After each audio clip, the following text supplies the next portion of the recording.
Assalamualaikum warahmatullahi wabarakatuh. Sampurasun.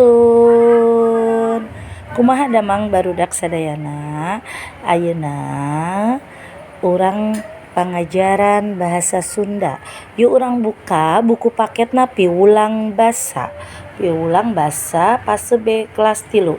Ayeuna urang buka halaman 114. Di halaman 114 aya bagian ngaregepkeun atau mendengarkan, memperhatikan. A. Pedaran tata krama jeung hirup rukun. Penjelasan tentang tata krama dan hidup rukun. Di sini ada cerita atau wacana yang berjudul tata krama di imah atau tata krama di rumah. Nah, kalian tolong dengarkan, Bu Is akan seperti biasa mentranslate atau menerjemahkan cerita yang di buku agar kalian bisa memudahkan untuk mengisi jawaban di berikutnya. Silahkan diperhatikan. Mangga ya, diregepkeun sadayana. Judulna tata krama di imah. Siapa di antara kalian yang jadi anak tunggal? Kalau yang disebut anak tunggal itu yaitu anak cuman satu-satunya. Ini di sini anak andungan hiji-hijina. Tidak punya kakak, tidak punya adik. Sekarang siapa yang jadi anak cikal? Cikal itu, kalau yang disebut cikal adalah anak paling besar atau anak sulung ya, cikal itu. Kalau anak yang paling kecil dan tidak punya adik, itu anak apa namanya? Nah, itu disebut bungsu. Bungsu itu bontot ya nak ya, anak terakhir. Kalau kakak yang paling dekat dari bungsu disebutnya pangais bungsu. Jadi pangais bungsu itu kakaknya bungsu, tapi yang dekat. Misalnya kalau anaknya tiga, yang pertama disebut cikal, yang kedua disebut pangais bungsu, yang ketiga disebut bungsu. Oke, lanjut. Umpamanya kalian jadi anak sulung, ke bawahnya tuh disebut adik,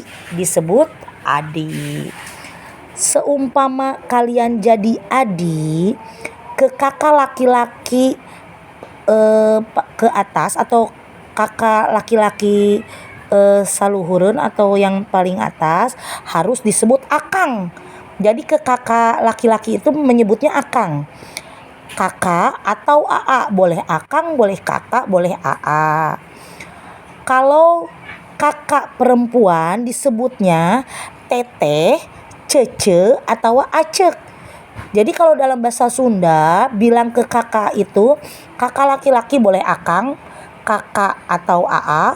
Kalau perempuan boleh teteh, cece, atau acek. Kalau ke kakak nyebut ngaran hungku. Kalau ke kakak disebut nama saja itu tidak sopan. Anak sulung harus bisa mengasuh adik. Harus jadi contoh untuk adik. Biasanya yang jadi adik itu suka ngikutin kelakuan kakaknya. Umpamanya kakak rajin belajar, adiknya juga suka berikutan. Karena ada contoh. Jadi apapun yang dilakukan oleh kakak akan dijadikan contoh oleh adiknya. Sebaliknya, umpamanya kakaknya malas, ngedul itu malas ya, maka adiknya juga akan diikutin.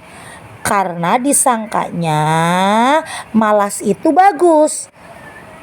Makanya hati-hati jadi anak sulung. Harus berhati-hati. Umpamanya kalian jadi anak bungsu atau bontot ya, jangan suka manja. Ogohan itu manja. Jangan sampai cengeng, babarian itu gampangan ya.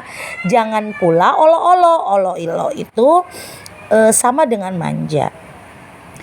Jangan merasa anak paling kecil, jangan merasa disayangi oleh kakak-kakak. Jadi merasa paling disayangi. Sekarang bagaimana kalau kalian termasuk anak yang punya kakak atau punya adik? Berarti anak tengah ya, anak kedua atau pengais bungsu. Nah, umpamanya kalian itu harus jadi contoh dan sayang kepada adik.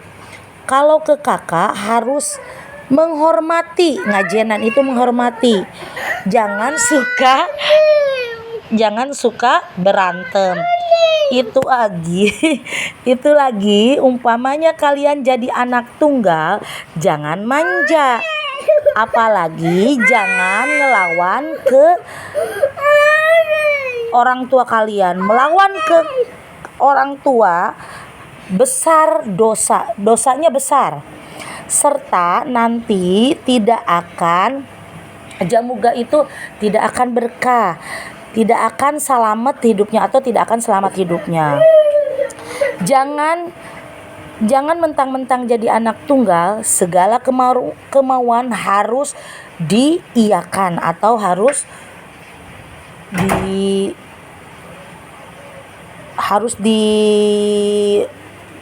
diberi.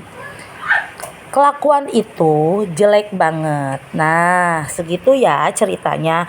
Nah, sekarang kalian tugasnya jawab pertanyaannya dari nomor 1 di halaman 115 sampai 10 di halaman 116.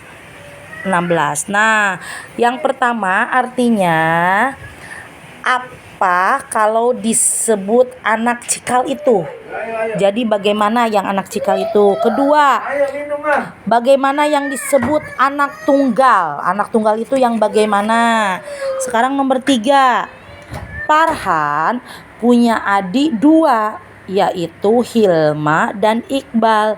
Siapa yang bontot? Ya, nomor 3. Nomor 4, kalau Hilma disebutnya apa? Kelima, harus menyebut apa kalau ke kakak laki-laki? Keenam, harus menyebut apa lagi ke kakak perempuan? 7, akan bagaimana kalau ke kakak menyebut nama saja? Tadi sudah disebutin ya di cerita ya. 8, apa sebabnya anak paling besar atau anak sulung harus jadi contoh?